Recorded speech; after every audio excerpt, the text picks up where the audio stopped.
We are going to do some factoring. We've already talked about AC method. We're now going to talk about factoring by special methods. So there's a couple of special formulas or special ways to do some particular factoring. The first one is the difference of squares. This one's going to have, for the first term is a perfect square and the second one is a perfect square. You're only going to have two terms, and there's going to be a minus sign in the middle, which gives you the difference. When it factors, it will be a plus b quantity times a minus b quantity.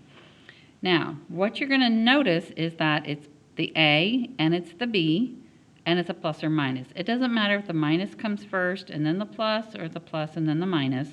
Basically, you're going to take the square root of a and put it into the two parentheses, and then do the square root of b and do the same thing. We'll work some examples so that becomes very clear. Then we have the sum and difference of cubes. So for the sum of cubes, it means you're going to have an addition. So you're adding two perfect cubes, and it will factor out to be a plus b times a squared minus ab plus b squared. So there's a trick here that's called SOAP. So the first term will have the same sign, the second will have the opposite sign, the last sign is always positive. Down here we have the difference of cubes. So here we have two perfect cubes again, but they have a difference instead of a sum, and it will become the same sign, the opposite sign, the always positive sign. So it's going to work the same way. So you've got same, opposite, always positive. Note that the sum of two squares, a squared plus b squared, cannot be factored using real numbers. So this one has a sum and a difference of cubes. There's a difference of squares, but the sum of squares is not going to be factorable using real numbers. So let's go do some examples to see how these problems work. All right, so our first example, this will be the difference of squares. We have x squared minus 36. Well, this is two terms, and we have a minus sign in the middle. X squared is a perfect square because it's x times x, and 36 is a perfect square. If we take the square root of 36, we get 6. 6 times 6 is 36. Remember, you're going to have two sets of parentheses. You're going to have a positive and a negative one. You can write the positive first and the negative last. So understanding this is what it's going to look like is a good thing to know. So I'm just going to rewrite those parentheses on this one here, just so we can see how this works. If I take the square root of x squared, I get an x. So I put x on for both of those. So that's like your a term. This was a squared. There's your two a's. Square root of 36 is 6. So 6 and 6. This is your final answer right there. That's all you have to do. All right, let's do another one. We have 16x squared minus y squared. So again, I know that my answer is going to be minus and a plus, or a plus and a minus, because this is the type of problem we're doing. We recognize it's the difference. We know that these are perfect squares. The square root of 16 is 4. The square root of x squared is x, or you could take the square root of the whole thing of 16x squared at one time. So I know that 4x will also go there. Square root of y squared is y. All right, let's look at another one. If we have 4x squared minus 81y squared. So again, we're looking at perfect squares here. Now, remember, you also have to look for those greatest common factors. Sometimes you might have that you have to pull out first. But in this case, we don't. The square root of 4x squared will get me 2x. Square root of 81y squared will get me 9y. And you're done. So that's all you have to do for those particular problems for difference of squares. Now let's go look at some sum and difference of cubes.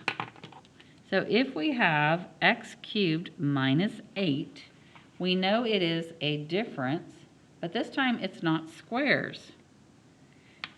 This is x cubed, so the cubed root of x cubed will get you x.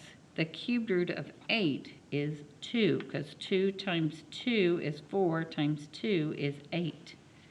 So usually on these, it's helpful if you write what your terms are. So we know that it's going to be a minus, because it's the same sign, the 2, which is the b, and then it will be our a squared. So it'll be our a squared, opposite sign is positive, a times b, and I'm just going to write it as 2x instead of x times 2.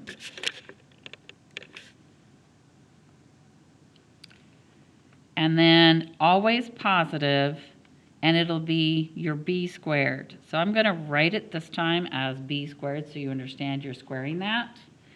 And let's clarify that up. So we've got x minus 2 times x squared plus 2x plus 4. So that's just using the formula right here. It's the difference, so it's the same sign, opposite, always positive, and you just plug in whatever your a and b are into your formula. All right, let's do another one of these. So if we have 27y cubed plus 64, we need to know what a is and what b is. If I take the cubed root of 27, it will get me 3. The cubed root of y cubed is y, or you can do the whole thing at once. The cubed root of 64 is 4. And you can find the numbers on your calculator. You can take the cubed root of that. Now this one is a sum, so that tells me that the first one will have a positive sign, because it's going to be the same. So it's going to be a plus my b times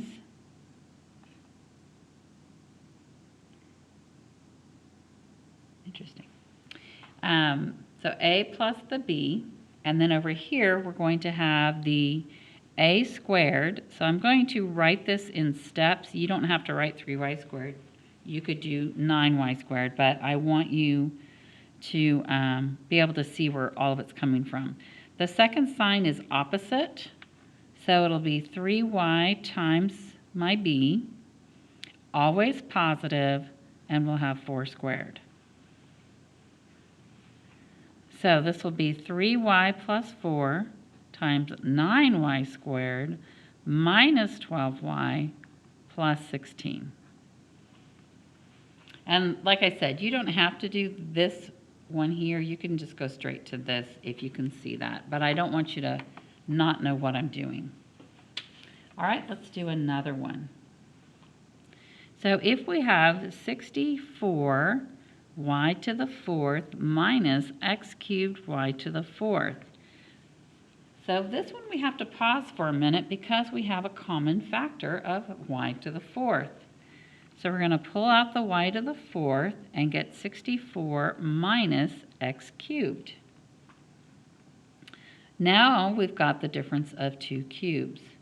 So we find out what our a is and what our b is. The cubed root of 64, we just did that one, so it's going to be 4. And the cubed root of x cubed will be x. So that y to the 4th still sticks around. We'll just put it in the front. And we'll have a minus, because it's a minus, our b, times our a squared minus our a times our b. Oops, nope, that's going to be a positive, isn't it? Same sign, opposite sign, always positive. So we'll end up with y to the 4th times 4 minus x times 16 plus 4x plus x squared. And that would be our final answer for that one.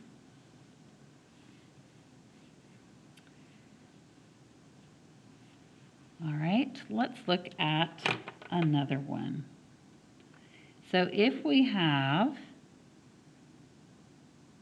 x cubed y cubed plus 512. So we've got a big number on there. So we need to know our a and our b. So x cubed y cubed, the cubed root of that term is going to be xy, and the cubed root of 512 will be 8. So this is positive, so the first term will be the same sign, so xy plus 8, and then it will be xy term that gets squared minus 8 times the xy plus the 8 squared. That'll get us xy plus 8 times x squared y squared minus 8xy plus 64. And that would be our final answer. So you just got to know the relationship, whether or not you have perfect cubes or do you have perfect squares, and you need to be able to look for common factors. And these second terms, they will not factor out with with real numbers. This is as low as it will go, that second part of your sum and difference of cubes.